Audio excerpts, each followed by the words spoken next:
Assalamualaikum warahmatullahi wabarakatuh. Perkenalkan, saya Sulistiani Ramin Kadula dengan NIM 4114230029 dari Prodi Pendidikan Matematika kelas A. Di sini saya akan mempresentasikan materi tentang hakikat agama Islam dan sejarah Islam dengan dosen pengampu mata kuliah Pendidikan Agama Islam, yaitu Profesor Dr. Nofriyanti Jafri, SPDI, MPDI. Baik, yang pertama yaitu pengertian agama Islam. Pengertian Islam secara etimologi.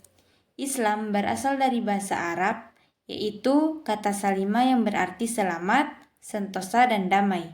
Dari asal kata itu, dibentuk kata aslama yuslimu islaman, yang berarti memelihara dalam keadaan selamat, sentosa, dan berarti juga menyerahkan diri, tunduk, patuh, dan taat. Seseorang yang bersikap sebagaimana maksud pengertian Islam tersebut dinamakan Muslim, yaitu orang yang telah menyatakan dirinya taat, menyerahkan diri, patuh, dan tunduk kepada Allah Subhanahu wa Ta'ala. Pengertian Islam secara terminologi. Secara terminologi, pengertian Islam terdapat rumusan yang berbeda-beda. Menurut Harun Nasution berpendapat bahwa Islam adalah agama yang ajaran-ajarannya diwahyukan Tuhan kepada masyarakat melalui Nabi Muhammad SAW sebagai Rasul. Islam pada hakikatnya membawa ajaran-ajaran yang bukan hanya mengenal satu segi, tetapi mengenai berbagai segi dari kehidupan manusia.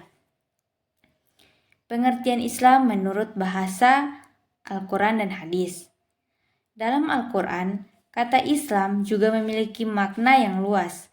Islam adalah berserah diri kepada Allah Subhanahu wa Ta'ala dengan mentauhidkannya, tunduk dan patuh kepadanya dengan ketaatan, dan terlepas diri dari perbuatan syirik dan para musyrik. Islam juga merupakan agama yang sempurna. Kesempurnaan Islam dapat dilihat dari Al-Quran yang merupakan sumber hukum dan pedoman hidup bagi setiap muslim. Dalam hadis, Islam diartikan sebagai 5 perkara, yaitu mengucapkan 2 kalimat syahadat, melaksanakan sholat, membayar zakat, berpuasa di bulan Ramadan, dan menunaikan ibadah haji ke Baitullah. Kitab suci umat Islam. Al-Quran adalah kitab suci umat Islam yang dianggap sebagai firman Allah Subhanahu wa Ta'ala yang diturunkan kepada Nabi Muhammad SAW melalui malaikat Jibril. Al-Quran berisi petunjuk dan pedoman hidup bagi manusia.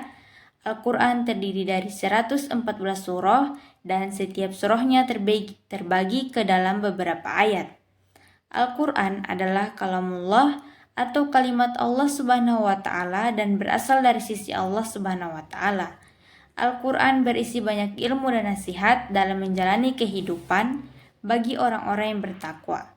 Al-Quran juga berisi cerita-cerita dari masa lalu yang dapat dijadikan sebagai pelajaran agar tidak mengulangi kesalahan yang pernah dilakukan sebelumnya. Sumber dasar hukum Islam. Yang pertama yaitu Al-Quran. Al-Quran adalah kitab suci umat Islam yang dianggap sebagai firman Allah Subhanahu wa Ta'ala yang diturunkan kepada Nabi Muhammad SAW melalui malaikat Jibril. Al-Quran berisi petunjuk dan pedoman hidup bagi umat manusia. Al-Quran terdiri dari 114 surah dan setiap surahnya terbagi ke dalam beberapa ayat. Al-Quran adalah kalamullah atau kalimat Allah Subhanahu wa Ta'ala dan berasal dari sisi Allah Subhanahu wa Ta'ala. Al-Quran berisi banyak ilmu dan nasihat dalam menjalani kehidupan bagi orang-orang yang bertakwa. Yang kedua yaitu hadis. Hadis adalah sumber hukum kedua dalam Islam. Hadis berisi sabda, perbuatan, dan persetujuan dari Nabi Muhammad SAW. Hadis berfungsi sebagai penguat, sebagai pemberi keterangan, sebagai pentaksis keumuman, dan membuat hukum baru yang ketentuannya tidak ada di dalam Al-Quran. Hukum-hukum yang ditetapkan oleh Nabi Muhammad SAW Ada kalanya atas petunjuk atau ilham dari Allah Subhanahu wa taala dan ada kalanya berasal dari ijtihad. Yang ketiga itu ijma'. Ijma' adalah kesepakatan para ulama dalam menetapkan hukum atas segala permasalahan yang tidak didapatkan di dalam Al-Quran dan hadis. Imam Syafi'i memandang ijma' sebagai sumber hukum setelah Al-Quran dan Sunnah Rasul. Dan yang keempat yaitu qiyas.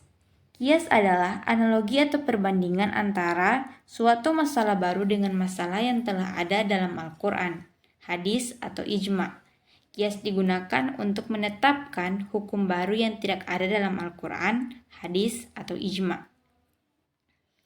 Keistimewaan agama Islam. Yang pertama yaitu rasionalitas ajaran-ajarannya. Yang kedua, keseimbangan antara hak individu dan hak masyarakat. Yang ketiga, keterbukaan terhadap perubahan dan kemajuan. Yang keempat, keseimbangan antara akhirat dan dunia.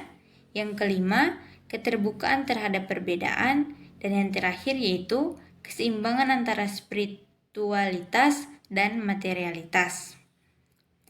Sejarah Islam. Sejarah peradaban Islam adalah keterangan mengenai pertumbuhan dan perkembangan peradaban Islam dari satu waktu ke waktu lain, sejak zaman lahirnya Islam sampai sekarang.